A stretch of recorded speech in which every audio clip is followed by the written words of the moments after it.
Está aquí con nosotros el ministro Jaime Mañalich, ministro de Salud. Lo primero es agradecerle por darse un tiempo de venir a conversar con nosotros.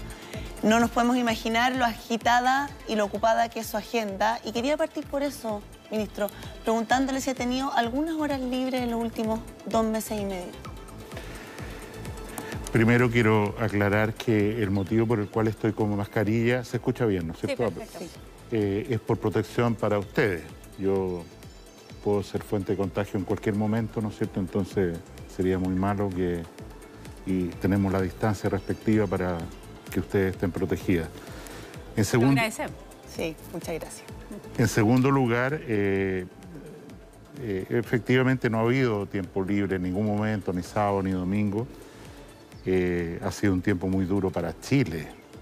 En realidad, si contamos desde el 18 de octubre, estamos hablando ya que estamos llegando a 7 meses y medio de un país que de ciertas certezas, ciertas claridades, ciertas rutas de navegación o acuerdos políticos, dicho en el lenguaje más puro, hoy día navegamos en una incertidumbre bastante grande, no solo por la pandemia.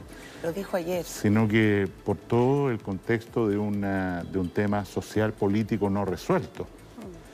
Es evidente que esta crisis sanitaria grave produce también oportunidades. O sea, cuando el presidente llama a un gran acuerdo nacional y la mayoría de los actores políticos dice queremos concurrir a esto, ¿no es cierto?, con tales y cuales condiciones, creo que da una luz de esperanza en el sentido de que esta enfermedad puede significar una esperanza de tal vez construir un mejor Chile para las generaciones que vienen.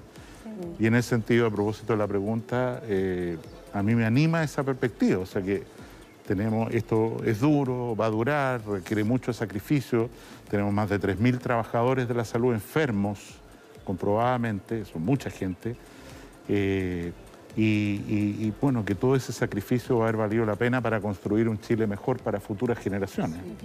Ministro, todos nos levantamos, los chilenos, probablemente en la mañana pensando cómo vendrá este día, ¿no? Yo ayer lo catalogué de muy gris, además de lo que se está viendo en la calle, digamos que es un día brumoso, como gris en lo que estamos sintiendo. Honestamente, ¿a qué realidad nos estamos enfrentando hoy en nuestro país? Nosotros, cuando hablamos de nuestro país, necesariamente tenemos que compararnos con otros, o sea, porque esto es un fenómeno mundial. Y la realidad a la que nos enfrentamos es dura, no podemos minimizar. Hoy día hemos aumentado el número de casos que hemos señalado hoy día, supera el de China. Es cierto que puede haber diferencias en la forma en que se notifica o se informa, pero suponiendo buena fe de todo el mundo, en el hecho hoy día hemos atravesado un umbral. Con una diferencia de población enorme. Y en ese contexto, evidentemente, esta situación es delicada. Nos estamos acercando a una cifra discreta respecto al mundo, pero al final nos estamos acercando en unos días más a 1.000 fallecidos por coronavirus. Y es por eso que yo no tengo ningún ánimo de minimizar. Ciertamente nosotros tenemos una distorsión respecto a otros países, y es que nosotros somos un país que hace muchos exámenes comparados, lo que se traduce, ¿no es cierto?, en que nuestra tasa de letalidad de muertos por persona enferma es menor que la de otros países porque hacemos muchos exámenes. ¿Puedo rayar? Sí, por supuesto. O sea, cuando uno dice letalidad, que en Chile es 1%, lo que estamos diciendo, lo que queríamos decir... No, acá, aquí la flechita. La flechita. Ahí está. Ahí. ¿Está bueno esto? Sí, sí. Está muy bueno, muy moderno, ¿ves? La letalidad es fallecidos sobre casos multiplicado por 100, o sea, es un porcentaje. Y este es 1%. Esa cifra es muy baja. En el mundo hoy día la letalidad de esta enfermedad es 6,7%. Eso debiese tranquilizarnos, indicarnos que estamos en un mejor panorama. ¿Qué reflexión debemos sacar de esa letalidad? Yo creo que la pregunta es, ¿cuál es el mejor indicador para monitorear lo que nos está ocurriendo? El mejor indicador, desde luego, es el número de hospitalizaciones. ¿Cuántos pacientes se requieren hospitalizar? Porque esos son los pacientes más graves. Que una persona, yo la identifique como un caso, pero que en realidad tiene un resfrío o es asintomático, no significa una carga para la red asistencial. Lo entiendo. Una consulta, además. Pero el problema es cuando esos casos, que en Chile son alrededor de cada 100, 15% hospitalizados, 7% conectados a un respirador, ahí es nuestro drama. Porque si este fuera una enfermedad, no lo es, banal, que todo el mundo se resfríe, se mejore, no pasa nada, no tendría ninguna importancia. ¿Cuándo adquiere importancia? Cuando presiona a la red asistencial y las personas requieren hospitalizarse y, para qué decir, ser conectadas a un ventilador mecánico, como ocurre hoy día con un poco más de 1.000 personas, 1.050 personas que están por COVID conectadas a un respirador. Y desde luego, la mortalidad general, o sea, cuánta gente fallece por causa de COVID, que todavía es muy luego. Entonces, cuando decimos tenemos 86.943 casos hoy, lo que estamos diciendo es que ¿qué es un caso en Chile? Ahora sí. Perdón. Sí. No aprende rápido. ¿Qué es un caso? ¿Quién es un enfermo de COVID? Es una persona que en definitiva tiene un test de PCR positivo. Esa es la estructura que nosotros nos hemos dado, porque tenemos una disponibilidad muy grande de exámenes de ese tipo. Usted anunció que ahora sí van a considerar también los probables y los sospechosos, pero todavía ellos no están en la cuenta diaria, ¿no? No. ¿Cuándo se van a empezar? Lo que estamos señalando de nuevo es lo siguiente. Normalmente, ¿no es cierto?, en todas las semanas del año, este es un año, ¿eh? Está enero, diciembre. Nosotros tenemos una circulación de virus que hace esto, ¿no es cierto?, en invierno muy importante y vuelve a caer hacia la primavera y el verano. Esta curva, ¿de qué virus está compuesto? Entonces, ¿cuáles son los virus que analizamos y están presentes? Entonces decimos, mira, uno es el virus, mira bien, uno es el adenovirus, otro es el virus influenza, otro, y llegamos a ese punto. Lo que nos ocurre hoy día, a propósito de lo que ustedes preguntan, es que todo esto hoy día es COVID. Vale decir, prácticamente, por supuesto hay algunos casos, pero prácticamente todos los virus que circulan. Entonces nosotros nos estamos acercando a un momento en que vamos a tener que asumir que toda persona que tenga síntomas respiratorios, en realidad, como ocurrió con la influenza el año 2009, tiene una infección por COVID, leve, grave, lo que fuera. Y estamos en la transición ahora de sumar a los casos, Claro, sospechosos, ¿no? Casos probables. Vamos a sumar como casos, ¿se ve el amarillo? Sí. Casos, los que tienen una PCR positiva, más los que son un contacto estrecho, o sea, personas que viven en el mismo techo, bajo el mismo techo, o que trabajan juntas mucho tiempo, que desarrollan síntomas. Ya, eso va a engrosar muchísimo las cifras. Así es. ¿Puede duplicarla, triplicarla? Claro. Hoy día nosotros, en los PCR que estamos haciendo en el día de hoy, más o menos el 12% de los casos que informamos cada día son personas asintomáticas. Yo creo que por lo menos esa cifra se va a duplicar, o sea, deberíamos subir, al cambiar esta metodología, deberíamos subir no menos de un 20%. Pero usted dice que obviamente la cifra que nos importa es la cifra de las personas que requieren de una hospitalización y más aún de una ventilación mecánica. Y las cifras indican que estamos bien al límite. Usted también lo ha reconocido, el presidente lo ha reconocido. Está muy presionado nuestro sistema de salud. También ha dicho que no hemos llegado al dilema de la última cama, pero probablemente lo vamos a vivir pronto. ¿Cuál es su proyección respecto de eso? Yo diría lo siguiente. El presidente nos ha pedido ponernos por este tema de que las proyecciones son tan equívocas. ¿Cuál es la letalidad real? ¿Es 1% o es 6% o es la de México 10%? Los modelos que resultan de eso son completamente diferentes. ¿Cuál es la contagiosidad? Mira, en un sector de Santiago era esta, en otro sector de Santiago, que es nuestro drama de la cuarentena en este momento, en otro sector de Santiago, donde hay un nivel de hacinamiento, de pobreza y hacinamiento, perdón que lo diga con esta... del cual yo no tenía conciencia la magnitud que tenía, esa es la verdad. O sea, uno visita lugares, pero cuando uno entra ahora, ¿no es cierto?, después de no haber vivido 2 años, a un lugar en cualquier comuna y dice, aquí vivían 10 personas en esta casa y ahora están viviendo 100 personas. ¿Usted dice que se ha agravado mucho más el hacinamiento en poquito tiempo? O sea, no tengo estadísticas sociales, pero lo que quiero decir es que se hace muy difícil y la tasa de contagiosidad, por lo tanto, aumenta, hacer un aislamiento social en las circunstancias, perdón que divida, de Santiago Poniente. Sí, claro. Se hace muy, muy difícil.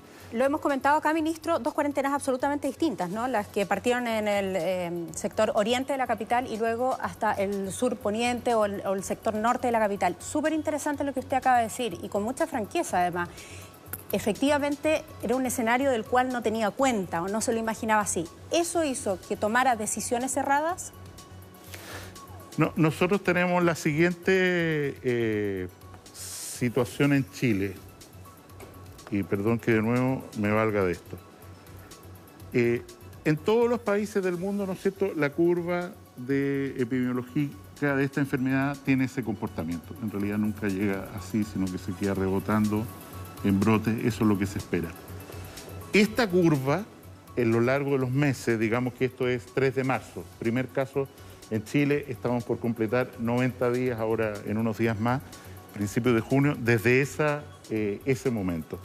Esta curva en realidad no tiene una existencia real, sino que lo que es una combinación de la curva de Talca, de la curva de Punta Arenas, de la curva de Temuco, etc. Cada uno de estos lugares que estoy mencionando, que son varios en el país, Arica, Puerto Montt, Osorno, Punta Arenas, mencioné Temuco, Chillán, Talca, son lugares que tuvieron una alza, un pic y decayeron. Y hoy día mantienen, por ser exacto, un residuo de unos poquitos casos así. ¿Qué es lo que nos pasó? El comportamiento de la región metropolitana fue totalmente inesperado y fue engañoso. ¿Por qué? Porque cuando partió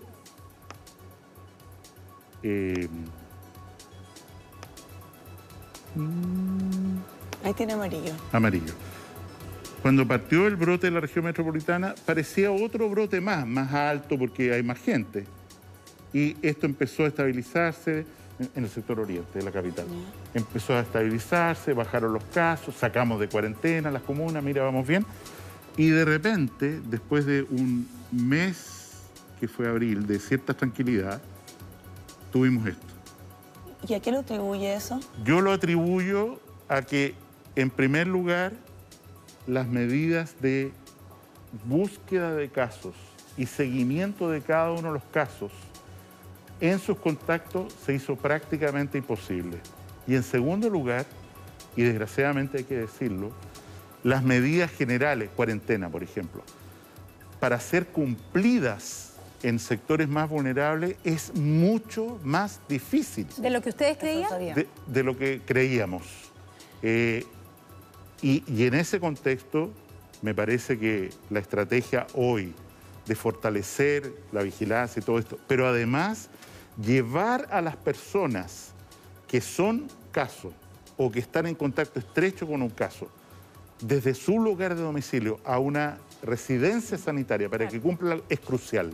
Ya. Absolutamente crucial. Porque esa persona, no pidamos lo imposible. Uno puede pedir que sea responsable, que no salga, pero si esa persona no tiene que comer, tenemos que llevarlo a un lugar. Pero aquí usted está describiendo y haciendo mea culpa, ¿no? De que no se vio este escenario con claridad y la curva efectivamente se disparó en la región metropolitana porque no se tomó en consideración que iba a ser tan difícil cumplir esa cuarentena. Pero hay también, ministro, una cuestión de timing. Si se hubiese asumido antes o decretado antes una cuarentena, con todas las dificultades que tiene, ¿se habría logrado bajar un poco No lo más? creo. ¿No? No lo creo. ¿Y por qué?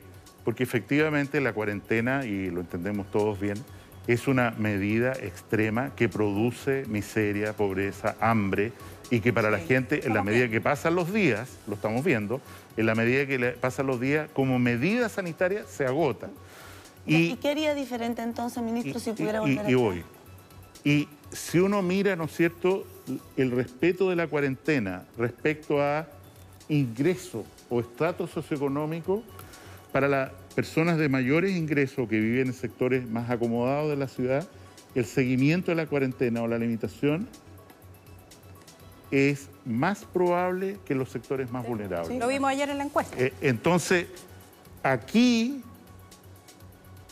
como lo señalaba ayer, se han elaborado múltiples modelos, pero nosotros hemos preferido trabajar en el escenario más exigente de todos. O sea, dado todos estos números que saca la gente, los centros de estudio, pero ¿cuál es realmente el peor número que podríamos imaginar? Preparémonos para ese número. Y es por eso que, por ejemplo, hoy día la capacidad de ventiladores mecánicos ha aumentado por 2,5. Pero tengo ahí una pregunta, porque se acuerda que estuvimos conversando hace más de un mes, ¿no?, con usted y con el presidente respecto de esto, en entrevistas que le hacíamos, y usted me decía, el peor panorama, y lo dijo también el presidente, lo reconoció usted ayer, son 100.000 casos, estamos a punto de llegar a los 100.000 casos. Son 100.000 casos activos. Claro. No contagiados. Contagiantes. Personas que son capaces durante 14 días, la OMS dice que podría ser un poco menos ahora, pero son 100 casos que simultáneamente están siendo infectantes. ¿Y esa sigue siendo la peor cifra? Es la peor cifra. ¿Sigue siendo la misma? No, o sea, es el peor escenario para el que nos hemos preparado. Por eso, es que ayer usted da una frase que nosotros analizábamos aquí, que tiene que ver con esto de navegar en la oscuridad. No sé, no me acuerdo textual sus palabras, pero aquí lo tenía. Navegamos en una suerte de oscuridad en que cada día vale cuántos pacientes nuevos hay, fallecidos, hospitalizados. Entonces, tenemos la tranquilidad de que la peor cifra sigue siendo la peor cifra. Sí. Es decir, tener 100.000 contagios, personas contagiantes. Claro. Sacando los recuperados, 86.000 de hoy día que es acumulado. O sea, sí, si yo, entiendo. Soledad, voy al 31 de diciembre... Voy a hacer la pregunta, ¿cuánta gente en este año 2020 se enfermó de coronavirus? X miles, más de 100.000, por supuesto. X miles.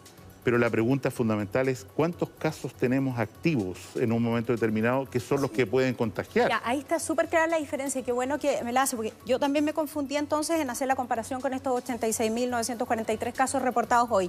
¿Con qué número lo tenemos que comparar hoy? ¿Cuánto es el reporte actual de los casos activos que tenemos? Aprox. 30, no quiero equivocarme. Creo que estamos, ¿qué tan lejos o qué tan cerca? Estamos a un cuarto, si no recuerdo mal, de esa cifra máxima. Bien, esa cifra máxima lo que nos indica es la presión que hay sobre el sistema. Yo sé que usted aquí... La presión que podría ocurrir sobre el sistema. Sí, bien corregida. Que podría ocurrir o haber en su momento sobre el sistema. Pero la presión actual nos está indicando que con los casos que tenemos, bordeamos, a veces subimos, a veces bajamos, ahora bajó un poco, ¿no?, la ocupación de las camas UCI. Eso particularmente, ¿en qué condiciones está en este punto? Porque yo sé que usted maneja las cifras, los datos, el informe epidemiológico, pero también lo quiero llevar al terreno, ministro, de las emociones, de las personas que vemos que efectivamente están en las puertas de los hospitales tratando de ingresar a una cama y deben esperar y llevan muchas horas esperando.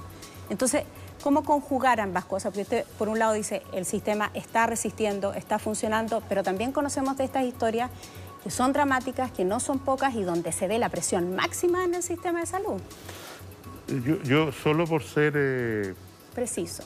No, preciso más bien generar una diferencia. El talón de Aquiles del sistema nuestro es la necesidad, si esto es un pulmón, ¿no es cierto?, la necesidad de conectar a esta persona a un respirador mecánico, con un tubo, ¿no es cierto?, y acá tenemos una máquina, respirador mecánico. Ese es el talón de Aquiles de nuestro sistema. Hoy día, como todos los días... Y de todos los sistemas del mundo, ¿no? Y de todos los sistemas del mundo. Gracias. Muchos países del mundo han llegado a una situación en que dicen Ecuador, Nueva York, España, Italia... Perú. Perú. Esta situación no la podemos manejar. Entonces tenemos que el dilema de la última cama, como se ha instituido el concepto.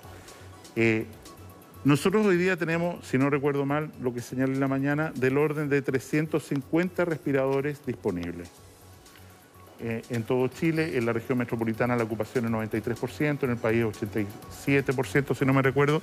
Y este número sigue aumentando. Ayer aumentamos en 100 ventiladores mecánicos. Hoy día en la noche llega un avión de Qatar Airlines, carga, sí, trae 64 respiradores. ¿Y eso va a ser suficiente, ministro? No, no es suficiente, por eso vamos a seguir aumentando. Hasta el día martes llegan 404 más.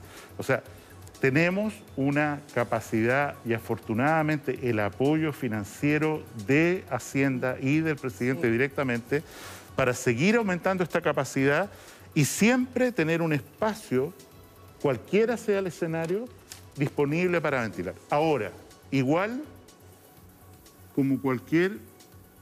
Oigan, me gustó esta cuestión. Sí, está buena. Está buena. ¿No hay algún concurso en que uno se lo pueda llevar? Se la vendemos barato, me dicen por interno. Pablete dice que se la vende barato. Imagínese hacer sus cuentas diarias con esa pizarra, sería bastante bueno. Ya, ministro, con lo que le decía de la presión del sistema. Sí. Nosotros tenemos otro sitio de presión del sistema que no está exactamente relacionado con el tema de los respiradores y tratamiento intensivo, con el cuerpo, que es el servicio de urgencia. Sí, claro. Exacto. Y el problema que tenemos es este, que nosotros tenemos un servicio de urgencia acá muy apremiado por situaciones respiratorias, qué sé yo. Entonces lo que tenemos que lograr, como ya instituimos en el Servicio Metropolitano Norte, Hospital San José, o en el Hospital del Pino, que antes de que la ambulancia llegue a este patio de ambulancia, nosotros hagamos un control de gestión previo para decir, oiga, ¿por qué usted salió del consultorio tal o de la casa de no sé quién? Explíqueme, ¿por qué lleva a una persona al hospital? No, porque se fracturó el tobillo. No la lleve al hospital. En este momento, traslademos esto que llamamos triaje, en esta palabra francesa, ¿no es cierto? En ese momento desviemos a la persona a otro recinto, sea el Hospital Clínico de la Universidad de Chile, sea el Hospital de Carabineros, sea el servicio de urgencia de la comuna, que va a poder manejar esta situación mejor en lugar de tener 7, 12 ambulancias paradas. Sí, pero volviendo al tema de los respiradores, porque lo que usted dice es verdad, lo hemos visto en todas partes del mundo, que independiente del país, si es grande, si es chico, si es desarrollado o no es desarrollado, siempre hay falta de camas críticas, siempre hay falta de ventiladores y hay gente que muere esperando una atención médica. Usted hace un tiempo dijo, a nadie le va a faltar un respirador o un ventilador mecánico en nuestro país. ¿Usted está en condiciones de seguir afirmando eso? Sí, por supuesto. O sea, todas las mañanas el presidente me dice lo mismo. Siga adquiriendo respiradores, siga convirtiendo camas, y esto está ocurriendo. Ustedes estaban hace poco con el alcalde Lavín. El alcalde Lavín va a aportar 100 camas de tratamiento intensivo en la clínica Cordillera. Convertimos la posta central en un lugar de 250 camas de tratamiento intensivo. El Hospital Metropolitano va a aportar, y está aportando ya, 450. Hoy día estas son 100, este sábado partimos con esto, etc. Respiradores, insisto, están ahí. Y hemos incorporado una nueva técnica, gracias a la contribución de la Universidad Católica, hay que decirlo con toda claridad, que es la ventilación, la oxigenoterapia de alto flujo, que hace que cada 100 personas que deban ir a un ventilador, 50 puedan recibir esta terapia en una unidad intermedio. donde la ocupación que tenemos hoy día es del 60%, o sea, 40% de camas disponibles. Y sumado a eso, aumentamos 500 camas, adelantamos hospitales, sí. Bueno, no voy a repetir. Ya, pero si usted siguiera repitiendo, míreme, ministro, para hacerle la pregunta bien frontal. Si usted siguiera repitiendo esto, lo que está reiterando frente a la ciudadanía es que efectivamente se está ejecutando este trabajo. Y se ejecutó temprano, se compraron los respiradores, se está ampliando... Los PCR, muy importante, que hoy día nadie tiene. Los PCR, se amplió la disponibilidad, perdón, de camas UCI para atender. Todo eso es un trabajo, pero otro tiene que ver con la comunicación que se hace sobre esto. Porque si yo digo, estamos al tanto, estamos comprando, tranquilos, a nadie le va a faltar, finalmente... Lo que pareciera que muchos entendieron es, bueno, si me enfermo, están los recursos ahí disponibles.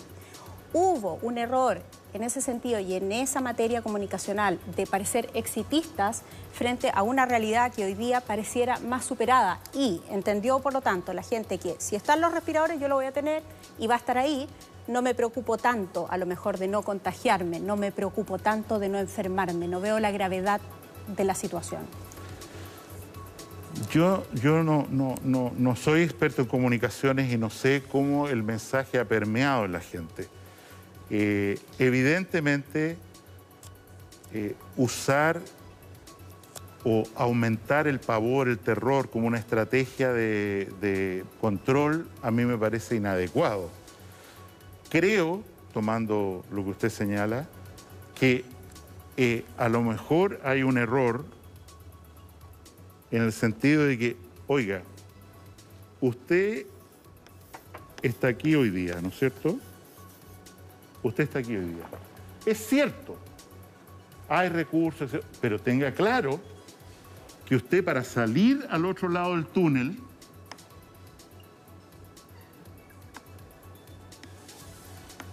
viva y bien, tiene que pasar por un infierno en el cual su vida no está asegurada, son 2 semanas, 3 semanas de tratamiento intensivo, va a salir con atrofia muscular, con daño neurológico, o sea, con secuelas. Y efectivamente, si además usted tiene, hablo de los adultos mayores, alguna enfermedad, incluso adultos jóvenes, tuvimos una muerte por COVID de un niño de 13 años, sí. Pero es un niño con un trasplante de médula, o sea, este paso por este camino no es broma. Es un infierno. Es un infierno. Yo he estado hospitalizado en una unidad de tratamiento intensivo y es un infierno. Tener un tubo en la boca, tener que estar sedado, con relajantes musculares, con infecciones agregadas, con todo lo que significa, es un infierno. Entonces, tomando lo que usted me dice, a lo mejor este componente, decir, mire, pero ojo, esto significa, ¿no es cierto?, que usted va a tener que pasarlo muy mal si es que sale vivo al otro lado, cosa que mientras más adulto mayor es la persona, es menos probable. O sea, tenemos un respirador, pero eso no es una garantía de vida. Si usted tiene más de 70 años, me acuerdo el número exacto, si usted, esta persona, ¿no es cierto?, tiene más de 70 años, la posibilidad de que usted fallezca en este infierno es 75%. Altísimo. 3 de cada 4 personas adultos mayores que entran a este no sale vivo, o sea, no sale vivo, digo bien, solo un cuarto.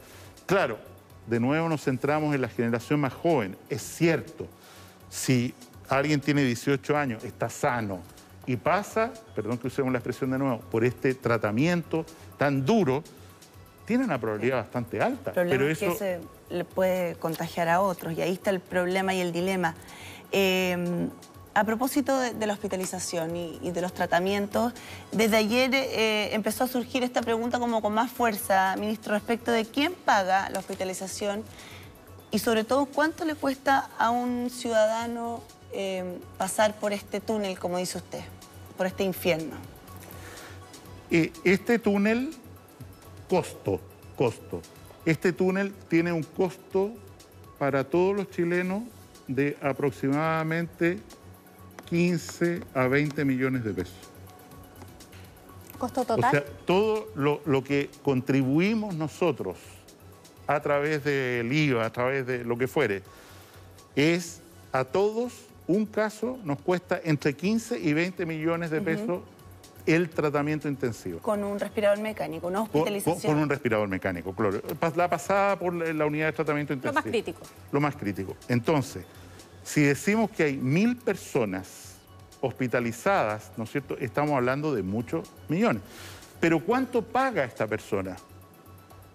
¿Cero? Cero. Si entra, como ley de urgencia a cualquier clínica del país, si es referido, por supuesto si está en el sector público no paga nada, claro, si es referido a una clínica privada desde un hospital público, y perdón que ponga un ejemplo, vamos a ponerlo fuera de Santiago, ¿no es cierto? Si estoy en el Hospital Regional de Concepción y porque no hay cama, no hay respirador, me tienen que enviar al sanatorio alemán, creo que se llama, o el hospital universitario.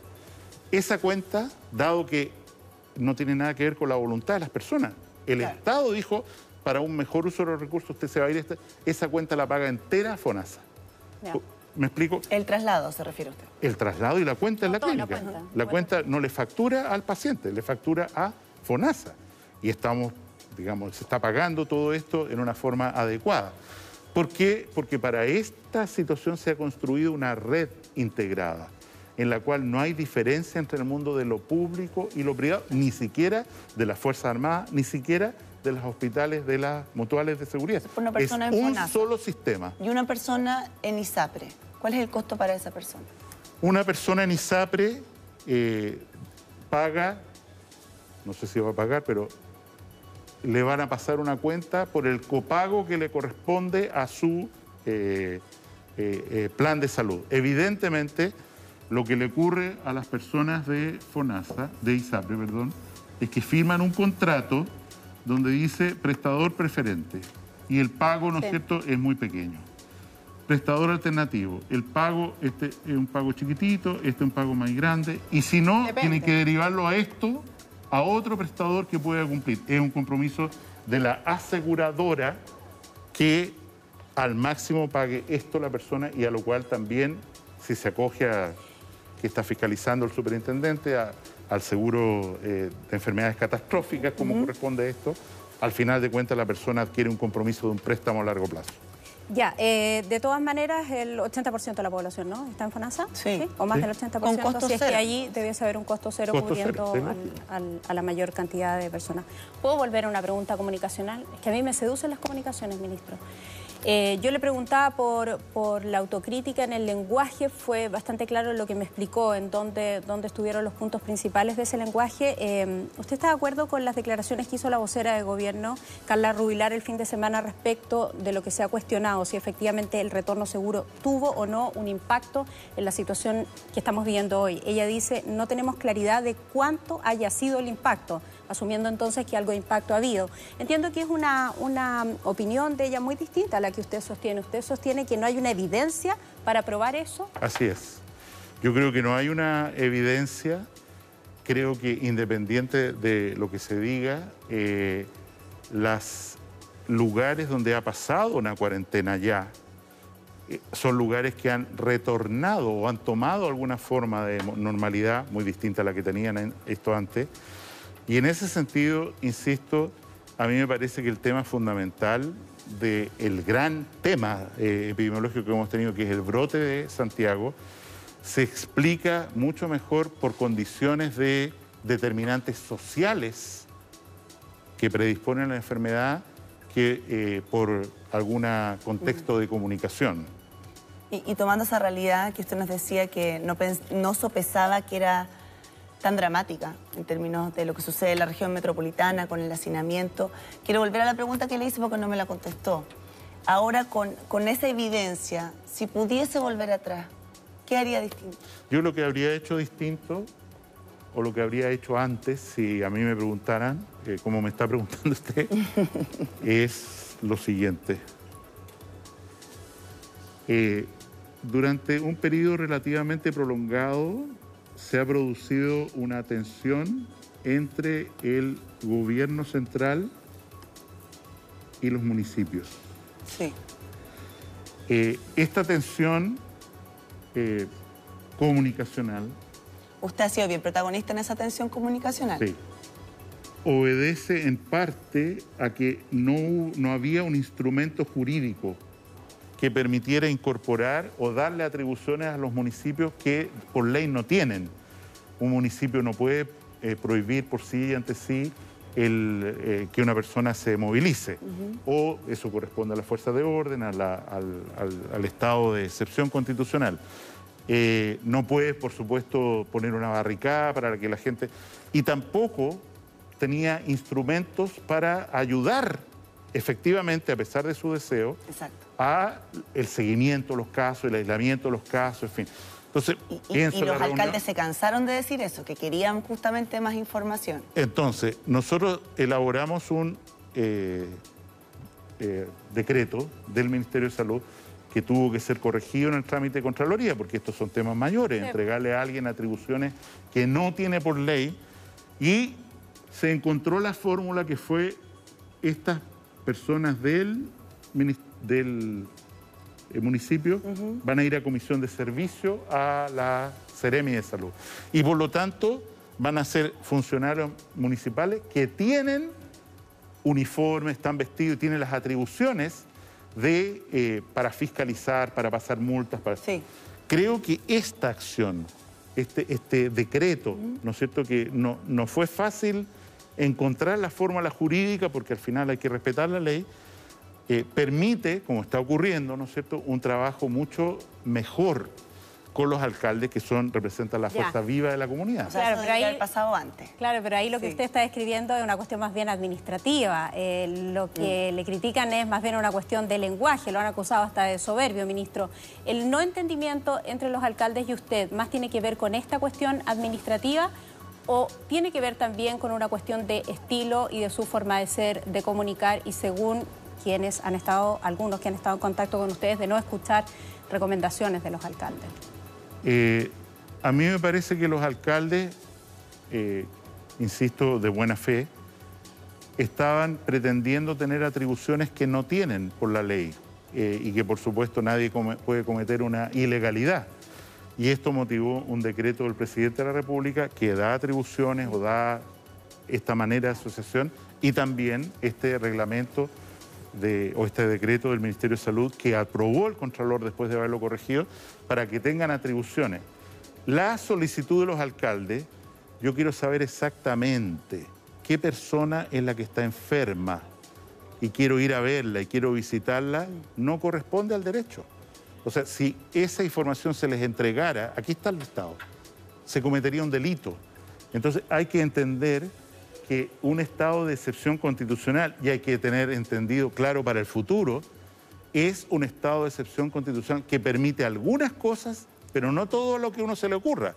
La ley de derechos y deberes prohíbe que yo diga, y por lo demás la experiencia lo ha demostrado, cada vez trabajadores de salud que por el solo hecho de trabajar en un consultorio no pueden tomar el ascensor. Tienen que subir 12 pisos de su edificio porque los vecinos no lo dejan tomar el ascensor. Una persona, ¿no es cierto?, que resultó enferma en un pequeño pueblo, resultó enferma y estaba hospitalizada, su familia fue perseguida, víctima de bullying. O sea, cuando hablamos de un conocimiento público de que alguien está enfermo de algo, el riesgo al que exponemos a esa persona sin ningún beneficio es enorme. Y por eso creo que hay que ser súper claro en esto. Se puede hacer solo lo que la ley permite. Sí. Y que alguien pida algo que no está permitido por la ley no es correcto. Nosotros les entregamos la información a los inspectores municipales porque han devenido en funcionarios de Seremi, en comisión de servicios. Y esto se hace con un compromiso de confidencialidad que ellos no van a entregar a nadie, porque como apareció en un mapa o en un plano alguna vez, si identificamos que el domicilio tal es sentarse a esperar para saber que esa persona la van a apedrear. Y usted lo dijo muchas veces, pero no nos contesta directamente, pues, ministro, respecto de la pregunta la Sora, la mía, respecto de la comunicación y de las críticas que ha recibido, sobre todo de cierta soberbia. ¿Usted lo siente así? No, yo creo que, ya que estamos en esto, yo tengo que hablar claro, nada más. Evidentemente, en un lenguaje que es común, yo no soy políticamente correcto. O sea, mire, es que yo quiero ser algún día senador. No, yo tengo un solo patrón, que es el presidente de la República. Y tengo que hablar clarito. Esto no es. Y evidentemente, dentro de la comunicacional política, eso produce dificultades, porque la gente habla, si bien es cierto, no es menos cierto, como dice fulano, dice mengano, y uno dice, bueno, pero ¿qué no habla claro? Que no sea todo hablar si sí, no, no. ¿Cómo es? ¿Es así o es asá? Y esa cosa en Chile es difícil. Es difícil además para un catalán, como usted, que no puede ocultar sus emociones, ¿no?, ni lo que siente. Hablando claro, entonces, volvamos a lo súper relevante que es el panorama actual. ¿Estuvieron ustedes, ministro, en las instalaciones de la Universidad Católica revisando otra posibilidad con estos respiradores, la oxigenoterapia de alto flujo? Cuéntanos de qué se trata. La oxigenoterapia de alto flujo, como se está mostrando, es un dispositivo que toma aire y oxígeno. ¿Acá? Acá lo tenemos, sí. Ah, lo tenemos. Acá, ¿no es cierto? Este dispositivo, esta parte, está conectada a la fuente de aire y oxígeno y uno dice cuánto oxígeno quiero. Normalmente en el aire que nosotros respiramos es 20% el oxígeno. Entonces, no, yo lo voy a subir a esta persona que necesita más, lo voy a subir en esta máquina hasta 90%. Casi puro oxígeno. Esto va a un dispositivo calentador que envía, ¿no es cierto?, un flujo muy fuerte, intenso de aire a esta persona. ¿Y qué le pasa a esta persona? Lo vimos cuando, lo mostramos también cuando fuimos a la Universidad Católica.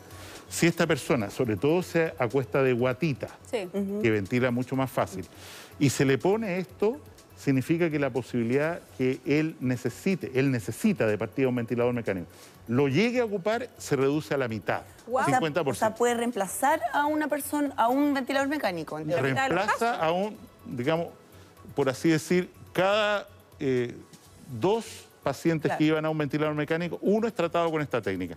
¿Qué hemos acordado con la Universidad Católica? Ustedes háganse cargo de diseminar, difundir, y nosotros ponemos los equipos. 250 equipos, este domingo llegan 400 más, estamos comprando 350 más, o sea, vamos a llegar a 1000 equivalentes de ventilación mecánica, y esto tiene una ventaja enorme. Se puede usar desde el servicio de urgencia, se puede usar en una unidad intermedia, ni siquiera se requiere que entre el paciente a una unidad de tratamiento intensivo. Claro, porque además no necesitarías personal médico muy especializado para manejar un equipo como este. A diferencia del ventilador. Se necesita de algo que es muy difícil de conseguir, que es una persona que produzca en este paciente calma. Porque esta persona, a diferencia de lo que ocurre, este hombre está despierto, está completamente despierto.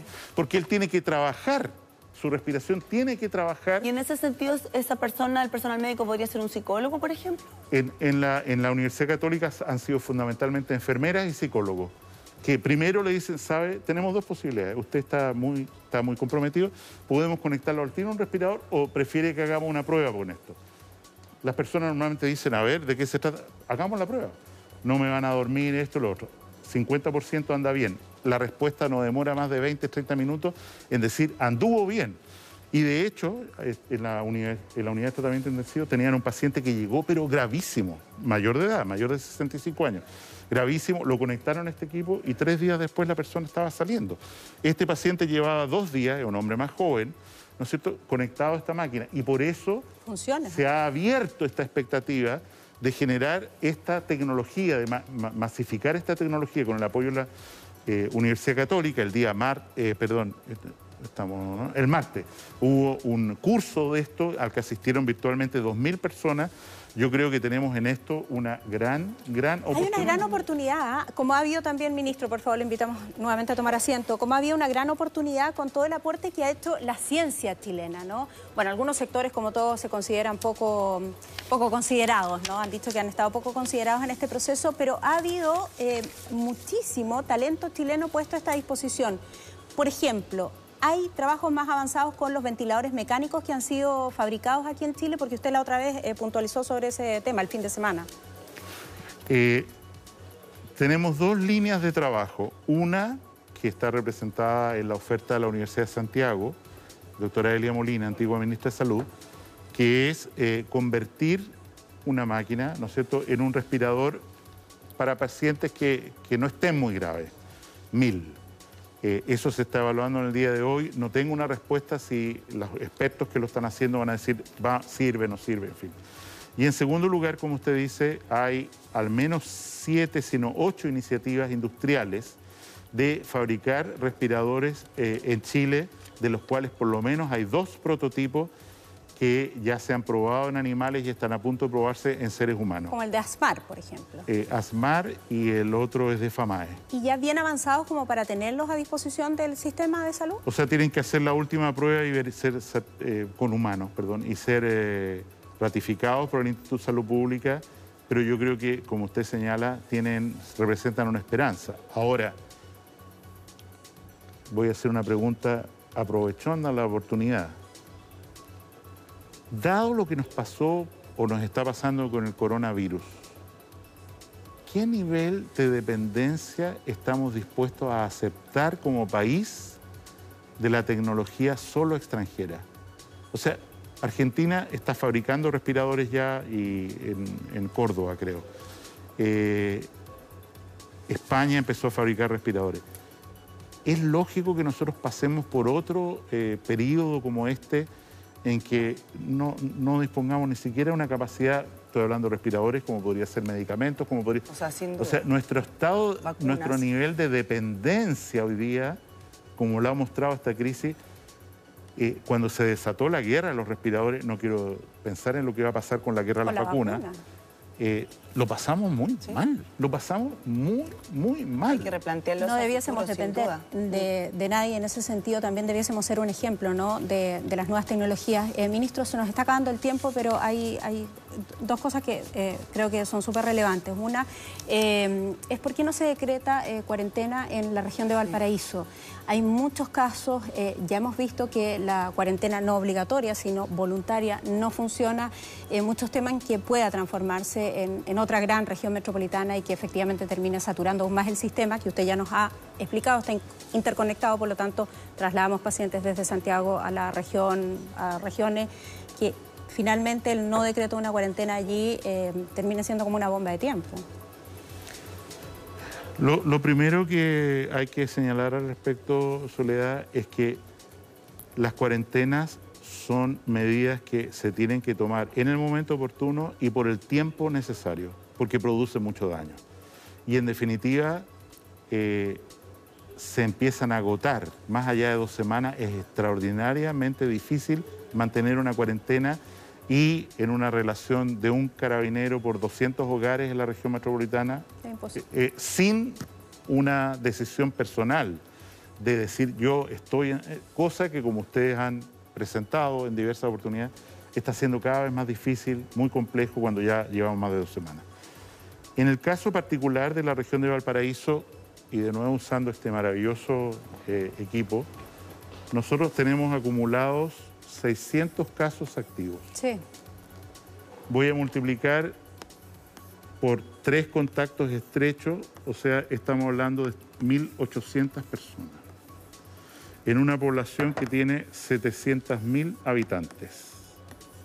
En las 3 comunas grandes, Valparaíso, Viña del Mar. En Valparaíso y Viña del Mar los números están disminuyendo. En San Antonio siguen aumentando. Tenemos un cordón sanitario, etc. Entonces la pregunta suya es, ¿sabe?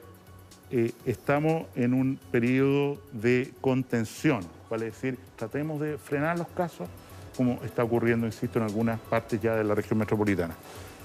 Pasemos una cuarentena y volvamos a una zona de contención de casos. Controlemos ya. La cuarentena, hoy día nosotros hemos optado, perdón que lo diga así, hemos optado por generar una cuarentena focalizada o centralizada, como llaman el Comité de Asesores de Epidemiología, para estas 1.800 personas. Sacarlos como foco contagiante, sacarlos. Y es por eso que estamos, como dije hoy día en la mañana, tenemos 4.000 recintos. ¿Para qué? Para trasladar a esto, a estas personas desde mañana, desde hoy día, las vamos a trasladar. O sea, a los contagiados y a sus contactos. Contacto. Es que se nos acaba el tiempo y no quiero... tengo una última pregunta que tiene que ver respecto de las normas también. Va a tener que ser una respuesta corta, sí, ministro, porque si no, prensa nos va a matar.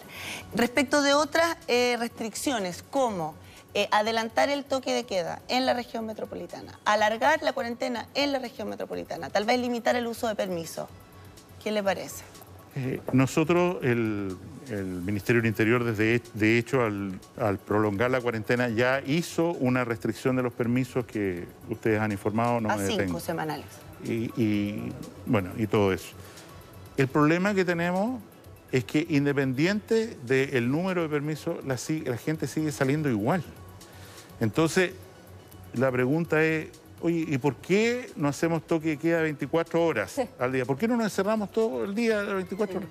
Lo que va a ocurrir es obvio, la gente no va a respetar y no hay manera de imponer. Ustedes piensen que estamos en un momento, Chile enfrenta esto en un momento de crisis político-social muy grave. O sea, ¿qué confianza tengo en el Estado? ¿Qué capacidad de obedecer? Yo tengo un hijo que vivió en Alemania y otro que vive en Francia, y dice, esta cuestión es absurda. Si allá me dicen, no tomen la línea del metro, yo no la tomo. Lo hemos visto. O si me dicen, sale 5 minutos o 10 minutos, yo salgo 10 minutos. ¿Y respecto del año escolar, no sería mejor y más honesto cerrar el año escolar?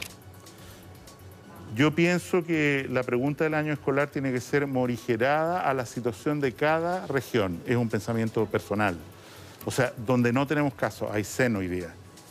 ¿Cuál es el sentido? Pero sin entrar a ese detalle, corresponde al Ministerio de Educación responder a esa pregunta. Ministro, las mejores respuestas suyas, a mi criterio periodístico, digamos, son las de sí o no, que es súper tajante. ¿Seremos el Italia o el España de Sudamérica? Ya nos fuimos.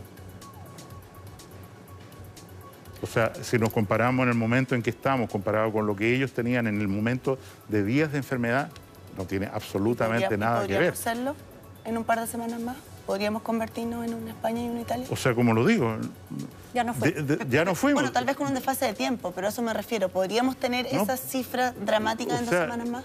Por razones ecológicas, los virus no se comportan como uno... No, se comportan claramente, hacen una fase, y a veces por razones que uno ni siquiera logra entender lo que está pasando hoy día en España. ¿Cómo se explica que, siendo el país, todo lo que sufrió, esté levantando todas las medidas de restricción, tengan un 5% de inmunidad comunitaria? O sea, 5% de las personas pasó la enfermedad y desarrolló, y el resto nada. ¿Cómo se explica que, disminuyendo las medidas de restricción, ellos no tengan un rebrote de los casos? Y las amenazas de rebrotes que ha habido han ocurrido, pero son bastante discretas, en Japón, en China, en donde fuere.